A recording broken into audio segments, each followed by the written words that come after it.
Hey, welcome along. It's Tuesday night. Good to have you all in again. Or hopefully some people will join us. It's always fun. You start this, no one's there, and you go, hey, I'm talking to nobody.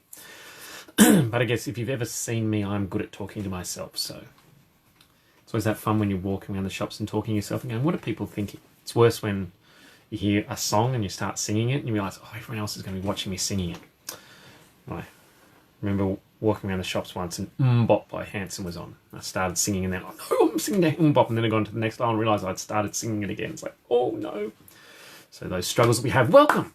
It's great to have you with us Tuesday evening again. Acknowledge that we live on land that God created as God has created everything. We at Southside have been starting through the narrative lectionary, looking at some things about who is God and God is creator we looked at 2 Sundays ago. So we meet on land that God created. For Southside, the Yagara and the Turrbal people have cared for that land. So we pay our respects to the elders past, present and emerging. We commit ourselves to care for this land and for its people. So welcome along. A few people are hopping in. That's good. Hopefully people have worked out how to actually get it to watch me so I don't keep dropping out. Who knows why that happens? Just because technology is what technology is. So, welcome. Last week, I can't remember what our movie quote was for last week, but I don't think anyone got it. So we'll just have to, I can't remember what it was. No, it's completely gone. So let's try this movie quote. No, I was trying to think, what would people possibly know? So this might be a difficult one, but here we go.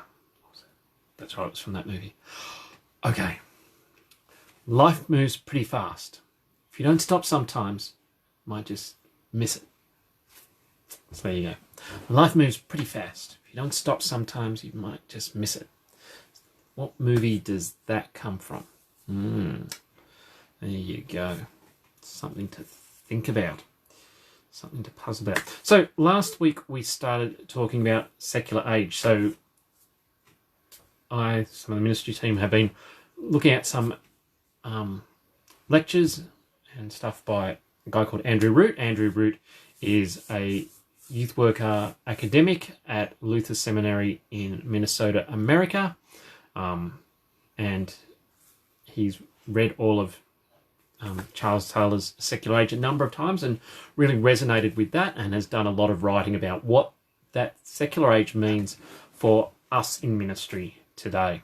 So the way that people look at the world now, how does that affect how we look at ministry? So last week we talked about that Taylor and Root talk about sort of 4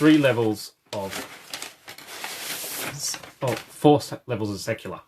So, and Taylor is ultimately asking the question, how did we get from the point in the 1500s where it was almost unthinkable not to believe in God to the point we are at now where it's almost unthinkable. Why would you believe in God? Why would you still believe this stuff? And so where has that shift been and what has gone through?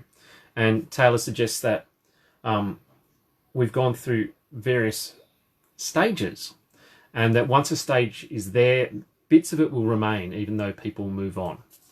So he says, if you go back to the 1500s, it was all about enchantment, that there were demons and angels in the world and, you know, they influenced life. And sorry about the yellow picture. My phone for some reason doesn't like blue. And I suddenly realised I'm wearing my blue TARDIS shirt today. So you're going to go, oh, I'm yellow. No, I'm not. I'm jaundice. No, I'm not. Sorry. I could just do that for the next half hour. That would be boring, wouldn't it? So there was this enchantment that angels and demons affected life, that things had power. So, you know, things like the Eucharist, the bread and the wine, although they wouldn't have had the wine, the bread could have power and you can give it to your sick pig and it might heal it, relics and stuff like that. And the self was porous. It could be impacted by all these spiritual things that are happening out there. We then moved into secular one, where there started to become a divide from the public and the private, and faith started to move into the private sphere. Stuff, you know, we don't, polite conversation. We don't talk about, you know, politics. We don't talk about religion. in that age, it became more about how do I convince you as a minister? How do I convince you to turn your will to do the things that I think God wants you to do? And we know that there are some elements of the church even today that's very strong. It's about how do we change our life? How do we have those altar calls where this is your point to change your will?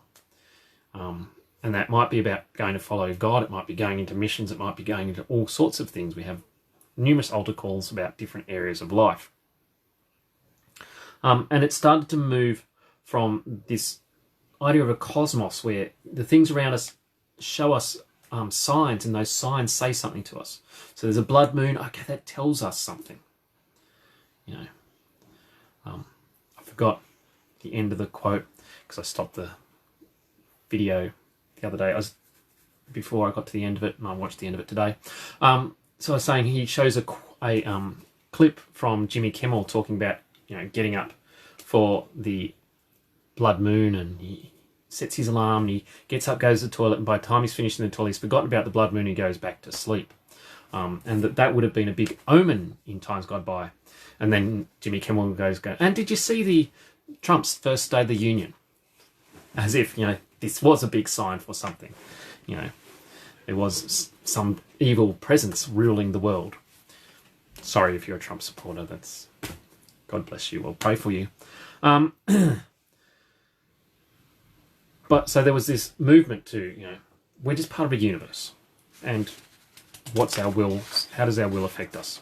Then we moved into secular 2, which was very much about, we saw people dropping out of church, and probably what many in the church think of secular now, that withdrawing away from religion. We saw a divide between what was religious and what was a-religious. And so that secular and sacred type divide starting to happen. Faith becomes about consent and participation. And then we talked about where many people are in the world today. So lots of the churches are still trying to answer the secular 2 question. How do we make a service where everyone wants to go to? Because if we do that, suddenly people will flock back into church and we'll be fine and dandy. Secular 3, starting to talk about that all of us in our faith or in our non-faith will have times when it is fragilized, when we doubt, when we question, when we wonder about things. And that, so that goes both ways. Those who believe, there'll be times where you go, I just not feeling it. It just doesn't make sense.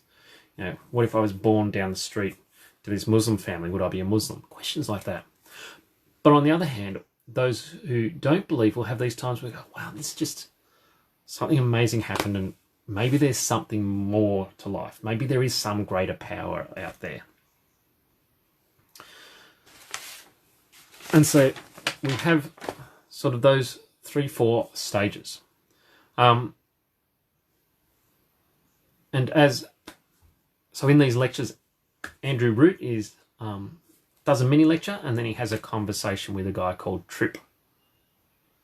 I forgot his last name. I want to say Fuller, but I don't think it's Fuller. Maybe it's Fuller. Tripp Fuller. Guy from Home Baked Theology, if you want to Google. And so they then use, and I think they might be getting it from Taylor, but I haven't done the readings from Taylor. I read the introduction, and that sort of philosophy just hurts my head. As I've said before, I'm not a philosophy person. And so it was like, I'll just listen to the lectures. You explain to me what I'm meant to know. But they talk about this sense of the stained glass window, that from the inside, the stained glass windows make some sense. But if you look outside, Tripp described it as, it's like a child has chewed up Crayola crayons and vomited them out. If you're looking from the outside, stained glass windows just look like a smattering of colours. But if you go inside, they start to make sense. Although even now, often if you're in a big cathedral, you'll sort of look for the guide to take you around and go, well, explain these stained glass windows to me, Why is there this element? And what does that symbol mean? And so it's that sense of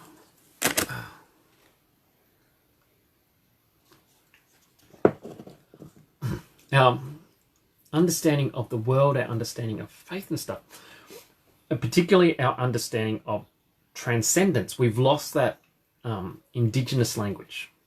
We're in intersecular 3. We've lost that sense of what is the transcendent. How is God greater than us? Where is that mystery? Where is that transcendence? That it's faith in that shouldn't just be about doing practices. But how do you feel?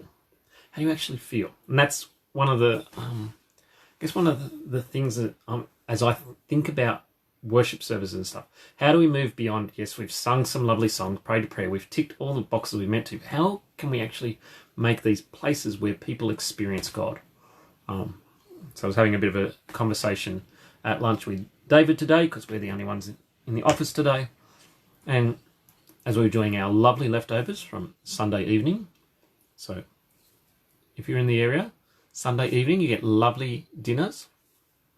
And if you come, we were saying today, what if we got lots more people and we didn't end up having leftovers for us to have lunch on Tuesday? We'd actually accept that. That would probably be a good thing. So come along Sunday evenings, lovely dinners, and lovely worship. But like we were saying, I was saying to David, what if we, how do we find ways that it becomes people experience God in those worship service? It's more than just we come and we gather, but we start to experience God. Maybe that's where we'll start to see expansion, when people go, wow, this is a place I want to be because I experience God. Then it's about working out how do we do that. Good luck to us.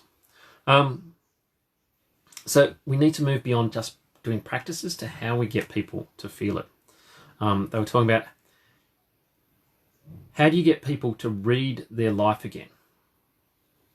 Particularly for people who don't grow up in the church. How do they read their life, understand their life? How do they look at their life and go, where is God in this? As a person of faith, as someone who's grown up in the church, I can sit there and go, okay, I can see God here. I can see God here. How do we help people to understand that? How do we help them to see a transcendence as part of their life? When they don't necessarily have vocabulary. And that's, as we've talked about before, that's the big shift. We no longer live in a world where we assume that people have a basic biblical knowledge. Rather, I would come from the place where I assume people don't know anything from the Bible, and we're starting from ground zero. 50 years ago, different story. Now, definitely. Just people don't know the biblical stories, and that's our fault. Nothing bad or wrong about them. It's the indictment on the church. So how do we help people to start to read and to read their life and go, well, what's my life about? Why am I doing the things I do? How do the things around me, how does faith, how does God impact my life? And so, it's those changes. Andrew Root noted that Taylor doesn't like subtraction stories. So the church often gets caught up in subtraction stories. For America, we took prayer out of schools, and therefore that's why, we've gone down this path to secular. And so we've got to get prayer back into the school. To which numbers of us say, you can pray anywhere you want. Prayer can be in the school. It's just not the old way that we might have used to do it. Taylor says, we got here through a whole heap of different things. And it's not just, we took this away, therefore. That's oversimplifying, and it's just not. And we all know that's the case. You can't just go, we took this away, therefore that happened. Life has a whole heap of things that impact it. And so we didn't just go from everyone believed we took away prayer, therefore people suddenly doubt, if we're not praying in schools, what will they do? Yeah. They also talk about, so we talked about in secular 3, people are focused and looking at the world through an immanent frame. So they've moved from secular 0, where it's all about there are angels and there are demons and there are omens, and there's all this stuff out there that points me to God and impacts my life. To secular 3, where it's my life is right here, right now. And I understand my life, and the things that impact me are the things that impact my life right now. So we talked about Lily Allen, and that, life's, I don't care if I'm a saint or a sinner, just as long as I'm getting thinner. As long as I look good for summer, I'll never look good for summer. As long as, for Lily Allen, she's looking good for summer, then she can feel all right. She's not going to worry. But if she what keeps her awake at night is not, did I sin today? Am I a saint? Am I a sinner? No, what keeps her awake tonight is, how am I going to look when I put on my bikini? Or whatever. Not my bikini, Lily Allen, remember? Good. Glad you had that there. And so, when we're in the imminent frame, we're very focused on, do you have what you need? And if you think about life, that's what life is now. It's about, do I have what I need? How do I get what I want? How do I have a good life? And Andrew Root says, Taylor says, that's not necessarily a bad thing. It's okay to want a good life, but there needs to be something more. And that's where the transcendence comes in. We need to start to, how do we have that transcendence? And so Andrew Root in his second talk bit ends with a song, I can't remember the band name, but it's called Margaritas at the Mall. In that sense, the song sort of talks about how can we go on without revelation from God sort of stuff. And is it just like drinking margaritas at the mall? We're just going through life. Do we need something more? And Taylor suggests, yes, we need more. And we'll explore that more in the next few weeks. And I said more a whole heap of times in that sentence. There you go. Try not to say it anymore. I'm a bad person. So Trip Fuller. It is Trip Fuller. It just goes naturally together. So Tripp suggests that maybe there are different things in each of those secular ages that we are focused around. So in secular 0, it's about demonstration. So we demonstrate what's happening. We can see the demonstration of the angels and demons and all those sorts of things. Secular 1, it becomes about access into the private space, access into spirituality, access into the church. That in secular 2, it becomes about participation. And that's why during the secular 2 phase, and where most churches still are, how do we measure success for the church? Well, it's about bums and bucks and buildings. How many people do we have there on Sunday? How big is our offering? How big is our stable of buildings that we have? The more buildings, the more bums on seats, obviously the better we are doing. The church is moving away from that, which interestingly, as a youth worker, so they go, yeah, we moved away from that 20 years ago. So again, I've talked about Andrew Root and Kenda Creasy-Dean in their book, Theological Turning Points of Youth Ministry. Describe youth ministry as the R&D arm of the church. We explore and experiment with stuff in youth ministry and then expands out to the church. So 20 years ago, when I was starting ministry, Youth Worker Journal and stuff like that, we're talking about, let's not count numbers. That it's not about the numbers who turn up, but it's actually about something deeper. It's about how many people are growing in faith. That's the real thing. And the church is starting to catch up with that. Remember, I think I've said before, when I was in the Upper Hunter, a couple at Merriwar, our nice conservative church, came to me and said, hey, you've got to read this book. It's just mind-blowing. You've got to read this book. And the mind-blowing thing that this book suggested was ministry is about discipleship. And I'm like, yeah. We've worked that out long ago. At least in youth ministry, it's obviously about, it's not about bums on seats. It's about how are we discipling people? How are we helping them to grow their faith? and to continue to explore their faith, to question their faith. These people at Merrywell would not want me to suggest questioning your faith. You weren't allowed to do that. Had to always believe.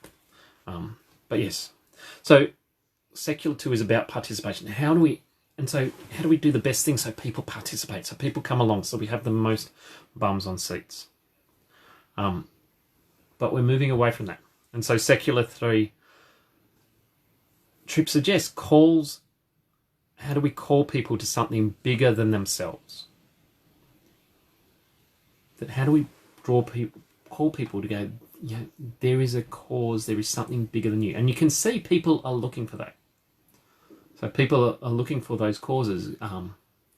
Climate change, ending slavery, ending poverty. Where are these causes that are bigger than us? Hey, if we can, all wear our Make Poverty History bands. So showing my age now. And if we all did that and it ended world poverty, wow, wouldn't that be great? We do something bigger than ourselves. Let's go on strike as kids and get climate change. Follow people like Greta Thunberg, whatever her last name is. It's bigger than us. There's that seeking that's bigger thing. We in the faith go, well, how do we show you this thing that is bigger than us? That is God, the transcendent. How do we help you to understand, to experience that? Maybe that's the thing for us. So again, how are we making these spaces where people are experiencing God, experiencing the transcendent? They talk about that the Enlightenment realigned and relegated religion to the mind. So the Enlightenment started to, how do we reason? How do we understand everything? How do we understand the Bible? And so you start to have deism come in, you start to have people questioning the Bible, which leads through to sort of the German movements of questioning the Bible, particularly through people like Rudolf Bultmann, stuff like that. So Bultmann goes through the New Testament and goes, well, what can we actually say that Jesus said? And so he looks through and he takes out anything that sounds too Jewish, because obviously this new movement is coming out of Judaism, so if it sounds Jewish, they could have just got it from Judaism. And he takes out anything that sounds too Christian, because, well, that might just be this new movement putting words into this person's mouth. So he takes them out. And so he's left with a few little statements that you can say Jesus definitely said. Might be a nice little project, but obviously you go, well, Jesus was a Jewish guy, so he's probably going to say some things that sounds Jewish, and this movement's meant to be following him, so probably some of the things that they would say, he would say, have said beforehand. So, but it became very much about, how do I understand this? How do I really comprehend faith? And it all went into our heads. Mark Iaconelli, yes, who I love speaking, talks about, it's almost like our frontal lobes are hanging over. We've gone all about, faith is about head. So it's no wonder that we've gone to secular 3. I mean, the church hasn't got there. We're still back in secular 2, maybe secular 1, those two things. But it's no longer wonder we've driven people to... And Tripp sort of talks about that interesting fact that if you look at these seculars, it's really, the church has pushed us on to the next one and to the next one. It's not like people have gone, oh, let's drive away from church. The church is here, we'll go into secular 1 or secular 2, secular 3. Sort of, in a sense, the church has led to some degree the movements into these places. So that challenge again for us.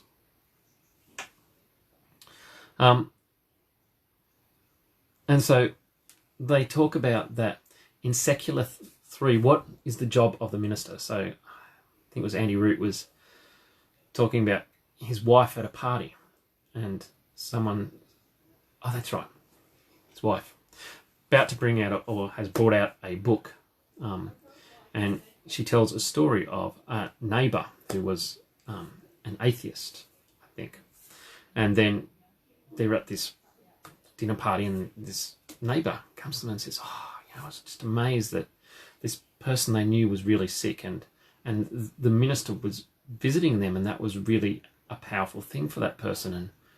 And this neighbour says to Carl, well, is that what you do as a minister? Do you just go and be with people? And, you know, if someone says that to us as a ministry person, we're often thinking in the secular 2 mold as, oh, no. Look, I organise these programs for people to come along to and to be, you know, as a youth worker, I organise youth group and I do Jaffa Club, and we have these things that young people and families can come to, and we encourage them. Very good in the secular 2. You know, come along. These are my programs I do. This is what is going to make your life better. This is why you should become part of our group. But of course, in secular 3, it's like, oh, I don't care. What secular 3 wants to hear is, yes, I sit there with people. I am present with people in the good moments and the bad. That I journey with them. That it's not about secular 1 where I lock them into faith. I convince them that faith is a real thing. But it's secular 3, I journey with them. I am present with them. And so Andy Root's first book was his doctoral thesis, reimagining or reconnecting with, no, it's reimagining, something like that, relational youth ministry. And so that sense of presence, Mark Yaconelli's contemplative youth ministry, again, getting into that presence. How are we just present? How are we there with people, walking alongside them? That's our challenge for secular 3. And then we've got to move our brains to, the world looks at things differently. If we're just trying to come up with the best service, that's, not going to cut the mustard anymore, because that's not what people are interested with. We might get some more Christians from down the road because they go, hey, that service is better than the service I'm going to. But for people outside the church, I don't care. But if we're actually providing spaces where people are connecting with God, we're experiencing God, experiencing the transcendent, maybe we'll start to have some traction, because we'll starting to show people something they can't get in life. Because if we want, it's my struggle with that sense of let's have the big music and stuff like that. Well, there's lots of other churches and there are lots of other places where people can get that much better than we are ever going to be able to do it. So how do we be us? And let me provide you a space where you can connect with God in ways that you cannot do anywhere else in this world. Let me help you to guide you to understand how to do that. Let me walk alongside you. Because very rarely in life do we find places where people will walk alongside us. Think about, I'm sure I've said this before, think about your week and how many people actually took time to find out how you are. Beyond, hi, how are you? Good. How are you? Good. Thanks. It's not really. But people who stopped and went, no, unpack that for me. What does it mean you're good? What's been good about this week? Or hey, you're looking a bit down. Is something wrong? Let me check in with you. That if we can be that we are present, that we are walking alongside people, then we're going to make a difference. And that's what Jesus did. He's continually, how is he present? I'm going to sit there at the well by myself and wait, because there's going to be this lady that's going to come out by herself. And I can sit and have a conversation with her and I can be present with her. And he radically changes that woman's life. Numerous times we see Jesus is just, let's have a party. Let's go to dinner and spend time together. Zacchaeus, up a tree to see Jesus. Come down, Zacchaeus, because I'm going to your place for lunch. I want to be present with you. And by the end of whatever happens, Zacchaeus is like, I'm going to give half of my stuff to the poor, and anyone I've cheated, I'm going to give back 4 times as much. That's the power that presence can have. And yes, it might be a slower walk than the come down the altar call and make a decision. But it's going to get us further, and it's going to be more meaningful, and it's going to be more effective in this world, because we've moved from secular 1. There's elements of it still around. Sometimes it might be appropriate to do those sort of things, but how we're present, how are we walking alongside people in this secular 3 world? There's some thoughts for us to continue hopefully that's helpful. Hopefully that's getting us all thinking about how are we doing ministry in this new world. It's not just about doing the same old things, but it's actually about how are we asking new questions, because people are asking different questions to what they are now. No, the gospel hasn't changed, but the way we might present it needs to change. And Jesus would be all like, yes, please do. Thanks for joining us. Again, if you've got questions or comments, pop them down there. The quote, no one's got it yet. So sometimes life goes pretty fast. If you don't stop, sometimes you might just miss it. I'll give you a really big hint. Another bit from the thing. Yeah. Does anyone know about macroeconomics? Macroeconomics. Anyone? Macroeconomics. No, I'm not going to say the name. Oh, I was going to say another bit that will completely give it away. See if you can get that. What movie? Have a great week. If I don't see you before, see you next Tuesday. Bye, everyone.